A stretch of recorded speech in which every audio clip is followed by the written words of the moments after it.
ओम नमः शिवाय। श्री संपूर्ण शिव पुराण कथाओं में आज की कथा है कार्तिकेय का अद्भुत चरित्र।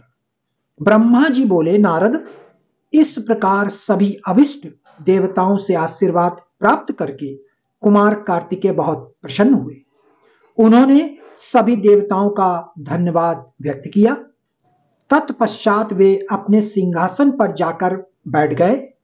तभी वहां एक ब्राह्मण दौड़ता हुआ आया। उस ब्राह्मण ने आकर कार्तिकेय को प्रणाम किया और उनके चरण पकड़ लिए और बोला, हे स्वामी, मैं आपकी शरण में आया हूं, मुझ पर कृपा करके मेरे कष्ट को दूर करें।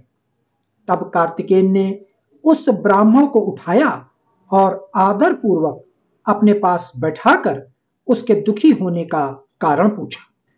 तब वह ब्राह्मण बोला, हे भगवान, मैं अश्वमेध यज्ञ कर रहा था, परंतु आज मेरा घोड़ा अपने बंधनों को तोड़कर कहीं चला गया है। हे प्रभु, मुझ पर कृपा करें और मेरे घोड़े को यथाशीघ्र ढूंढ दें, अन्यथा मेरा यज्ञ भंग हो जाएगा। यह कहकर वह ब्राह्मण पुनः कार्तिकेय के चरणों को पकड़कर रोने गड़गड़ाने लगा। वह रोता रोता बोला, आप पूरे ब्रह्मांड के स्वामी हैं, आप सबकी सेवा करने को सदा तत्पर रहते हैं। आप सब देवताओं के स्वामी हैं और त्रिलोकीनाथ भगवान शिव के पुत्र हैं। इस प्रकार उस ब्राह्मण द्वारा की गई स्तुति को सुनकर कुमार कार्तिकेय बहुत प्रसन्न हुए। तब उन्होंने अपने वीर बलशाली प्रमुख गण वीरबाहु को बुलाकर उस घोड़े को जल्दी से जल्दी ढूंढ लाने की आज्ञा प्रदान की तथा यज्ञ को विधि विधान के अनुसार पूर्ण कराने के लिए कहा। तब वीरबाहु ने कार्तिकेय को प्रणाम किया और ब्राह्मण के घोड़े को ढूंढने के लिए निकल पड़ा। उसने पृथ्वी लोक पर हर जगह उस घोड़े को ढूंढा। जिस व्यक्ति ने जो भी जानकारी दी उसके अनुसार वीरबाहु ने हर जगह उसकी तलाश की, परंतु वह असफल रहा। तब वह उस घोड़े की तलाश करने के लिए भगवान श्री हरि विष्णु के लोक बैकुंठ धाम गया। वहां जाकर वीरबाहु ने देखा कि एक घोड़े ने विष्णु लोक में बहुत आतंक मचा रखा है। विष्णु लोक में वह घोड़ा खूब उपद्रव कर रहा था।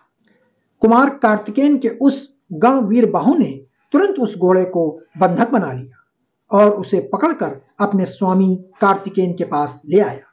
तब स्वामी कार्तिकेय पूरे संसार का भार लेकर उस घोड़े पर चढ़कर बैठ गए और उस घोड़े को पूरे त्रिलोक की परिक्रमा करने का आदेश प्रदान किया। वह अद्भुत घोड़ा एक ही पल में तीनों लोकों की परिक्रमा करके लौट आया। तब कुमार कार्तिकेय उस घोड़े से उतरकर पुनः अपने आसन पर बैठ गए।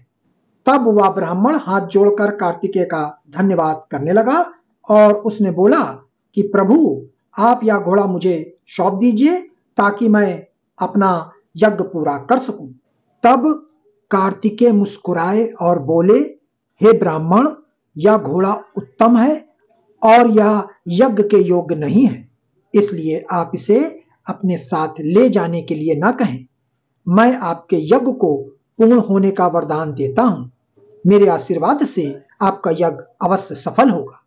भक्तों, संपूर्ण शिव पुराण कथाओं में कल की कथा होगी भगवान शिव द्वारा कार्तिकेय को सौंपना। आशा करता हूं आप लोग अवश्य सुनेंगे। ओम नमः शिवाय।